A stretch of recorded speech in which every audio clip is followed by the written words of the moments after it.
హే praise lord. ఈరోజు మనము లూకాసు వార్త 17వ అధ్యాయాన్ని కలిసి చదువుకుందాము. మీ దగ్గర బైబిల్స్ ఉన్నట్లయితే దయచేసి వారిని తెరిచి చదవండి. ఒకవేళ లేనట్లయితే స్క్రీన్ మీద వాక్యం వస్తుంది, దాన్ని చూసన్నా చదవాల్సిందిగా కోరుచున్నాను. లూకాసు వార్త 17వ అధ్యాయంలో యేసుక్రీస్తు ఎవరైనా తప్పిదములు చేస్తే వాళ్ళకి శ్రమ, లేకపోతే ఎవరి ద్వారా వాదనలు కానీ ఇవన్నీ పుడతాయో వాళ్ళకి శ్రమ అని చెప్పేసి చెప్తాడు.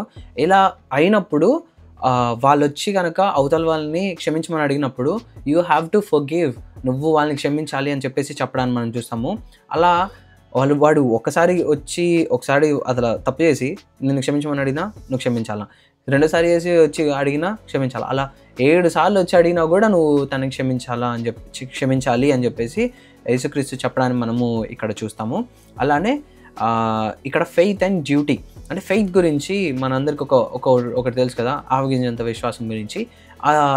ఆ సేయింగ్ని యేసుక్రీస్తు ఇక్కడ చెప్పడాన్ని మనం చూస్తాము. ఏంటంటే మనలో విశ్వాసం ఎంత ఉండాలి అంటే, ఒక ఆవగింజ చాలా చిన్నది, అది అంత చిన్న ఆవగింజంత విశ్వాసం ఉండి నువ్వు ఈ కంబల్ చెట్టుని తీసి అక్కడ పడిపో అని చెప్పంగానే పడిపోద్ది అని చెప్పేసి చెప్తున్నాడు అని యేసుక్రీస్తు చెప్పడం మనం చూస్తాం. కంబల్ చెట్టు గురించి యేసుక్రీస్తు ఏం చెప్తాడంటే, కంబల్ చెట్టు అంటే ఏంటంటే దాని రూట్స్ చాలా స్ట్రాంగ్ ఉంటాయి, చాలా కింద వరకు ఉంటాయి. అది ఏంటంటే 600 years వరకు బతుకుతుందంట. అలాంటి చెట్టును కూడా నీలో విశ్వాసము ఉంటే కనుక నువ్వు దాన్ని అపనమ్మకం ఉంచకుండా నువ్వు దాన్ని తీసి అక్కడికి వెళ్ళిపో అనగానే అది పడిపోతుంది అని చెప్పేసి యేసుక్రీస్తు చెప్పడాన్ని మనం చూస్తాం. అలానే 10 lepers cleansed, అంటే 10 మంది కుష్ఠరోగులు స్వస్థపరచబడడం మనం యేసుక్రీస్తు ద్వారా స్వస్థపరచబడడం చూస్తాము.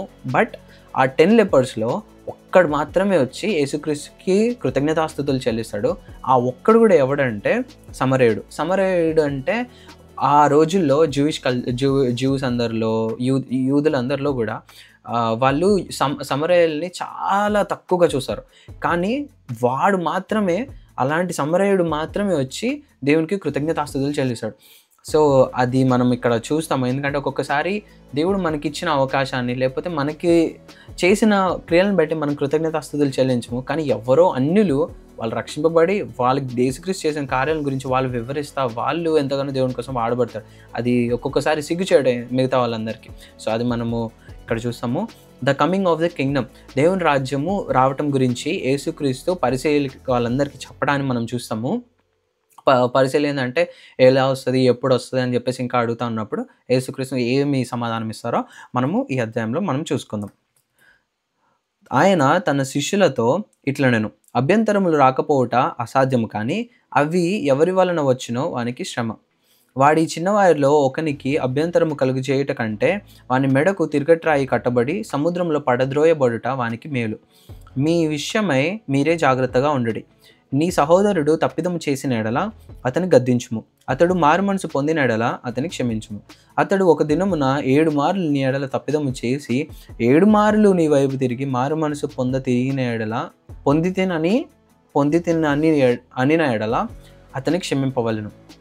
అపోస్తలులు మా విశ్వాసము వృద్ధి పొందించమని ప్రభువుతో చెప్పగా, ప్రభువు మీరు ఆవగించంత విశ్వాసము గలవారైతే ఈ కంబలి చెట్టును చూచి నీవు వ్రేలతో కూడా పెళ్ళగింపబడి సముద్రంలో నాటబడుమని చెప్పునప్పుడు అది మీకు లోబడును.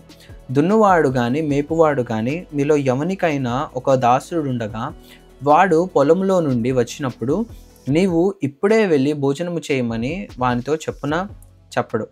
అంతేకాక నేను భోజనము చేయుటకు ఏమైనాను సిద్ధపరిచి నడుము కట్టుకొని నేను అన్నపానములు పుచ్చుకొని వరకు నాకు పరిచారము చేయము, అటు తర్వాత నీవు అన్నపానములు పుచ్చుకొని వచ్చునని వానితో చెప్పును గాని ఆ దాసుడు ఆజ్ఞాపింపబడిన పనులు చేసినందుకు వాడు దయ చూపెనని వానిని మెచ్చునా? అటువలే మీరును మీకు ఆజ్ఞాపింపబడినవన్నీ చేసిన తర్వాత మేము నిష్ప్రయోజకులమైన దాసులము, మేము చేయవలసినవే చేయుచున్నామని చెప్పుడనెను. ఆయన యెరూషలేమునకు ప్రయాణమైపోవచ్చు సమరయ గలిలయల మధ్యగా వెళ్ళుచుండెను. ఆయన యొక్క గ్రామంలోనికి వెళ్ళుచుండగా 10 మంది కుష్ఠరోగులు ఆయనకు ఎదురుగా వచ్చి దూరంగా నిలిచి, యేసు ప్రభువా మమ్మను కరుణించుమని కేకలు వేసిరి. ఆయన వారిని చూచి, మీరు వెళ్ళి మిమ్మును యాజకులకు కనపరుచుకొనుడని వారితో చెప్పాను. వారు వెళ్ళుచుండగా శుద్ధులైరి. వారిలో ఒకడు తనకు స్వస్థత కలుగుట చూచి గొప్ప శబ్దముతో దేవుని మహిమపరచుచు తిరిగి వచ్చి ఆయనకు కృతజ్ఞతాస్తుతులు చెల్లించుచు ఆయన పాదముల యొద్ద సాగిలపడెను. వాడు సమరయుడు. అందుకు యేసు, 10 మంది శుద్ధులైరి కారా? ఆ 9 ఎక్కడ? ఏ అన్యుడు తప్ప దేవుని మహిమపరచుటకు తిరిగి వచ్చిన వాడెవడునూ అగపడలేదా అని చెప్పి, నీవు లేచి పొమ్ము, నీ విశ్వాసము నిన్ను స్వస్థపరిచెనని వానితో చెప్పెను. దేవుని రాజ్యం ఎప్పుడు వచ్చునని పరిసయ్యులు ఆయనను అడిగినప్పుడు ఆయన, దేవుని రాజ్యము ప్రత్యక్షముగా రాదు. ఎందుకనగా ఇదిగో దేవుని రాజ్యము మీ మధ్యనే ఉన్నది గనుక ఇదిగో ఇక్కడనని అదిగో అక్కడనని చెప్ప వీలు పడదని వారికి ఉత్తరమిచ్చెను. మరియు ఆయన తన శిష్యులతో ఇట్లనెను, మనుష్య కుమారుని దినములలో ఒక దినము చూడవలనని మీరు కోరు దినములు వచ్చును గాని మీరు ఆ దినమును చూడరు. వారు ఇదిగో ఇక్కడనని అదిగో అక్కడనని మీతో చెప్పినడలా వెళ్ళకుడి, వెంబడింపకుడి. ఆకాశము క్రింద ఒక దిక్కు నుండి మెరుపు మెరిసి ఆకాశము క్రింద మరి యొక్క దిక్కున కేలాగు ప్రవేశించునో అలాగున మనుష్య కుమారుడు తన దినమున ఉండును. అయితే ముందుగా ఆయన అనేక హింసలు పొంది ఈ తరము వారి చేత ఉపేక్షింపబడవలెను. నోవాహు దినములలో జరిగినట్టు మనుష్య కుమారుని దినములలోనూ జరుగును. నోవాహు ఓడలోనికి వెళ్ళిన దినము వరకు జనులు తినుచు త్రాగుచు పెండ్లాడుచు పెండ్లికి ఇయ్యబడుచు నుండిరి. అంతలో జలప్రలయం వచ్చి వారినందరినీ నాశనము చేశాను. లోతు దినములలో జరిగినట్టును జరుగును. జనులు తినుచు త్రాగుచు కొనుచు అమ్ముచు నారు నాటుచు ఇండ్లు కట్టుచు నుండిరి. అయితే లోతు సొదొమ విడిచిపోయిన దినమున ఆకాశము నుండి అగ్ని గంధకములు కురిసి వారినందరినీ నాశనము చేశాను. ఆ ప్రకారమే మనుష్య కుమారుడు ప్రత్యక్షమగు దినమున జరుగును. ఆ దినమున మిద్దె మీద ఉండువాడు ఇంట ఉండు తన సామగ్రిని తీసుకొని పోవుటకు దిగకూడదు. అలాగే పొలంలో ఉండువాడును తిరిగి రాకూడదు. లోతు భార్యను జ్ఞాపకం చేసుకొనుడి. తన ప్రాణమును రక్షించుకొనగోరువాడు దానిని పోగొట్టుకొనును, దాన్ని పోగొట్టుకొనువాడు దాన్ని సజీవముగా కాపాడుకొనును. ఆ రాత్రి ఇద్దరు ఒక మంచము మీద ఉందురు. వారిలో ఒకరు కొనుక్కోబడును, ఒకడు విడిచిపెట్టబడును. ఇద్దరు స్త్రీలు ఒక తిరుగలి విసరుచుందురు, ఒకతే కొనుక్కోబడును, ఒకతే విడిచిపెట్టబడును నేను. శిష్యులు, ప్రభువా, ఇది ఎక్కడ జరుగునని ఆయనను అడిగినందుకు ఆయన, పీనుగు ఎక్కడ ఉన్నదో అక్కడ గద్దలను పోగవునని వానితో చెప్పాను.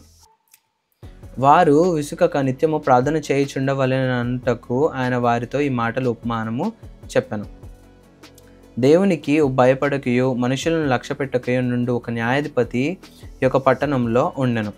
ఆ పట్టణంలో ఒక విధవరాలును ఉండెను. ఆమె అతని యొద్దకు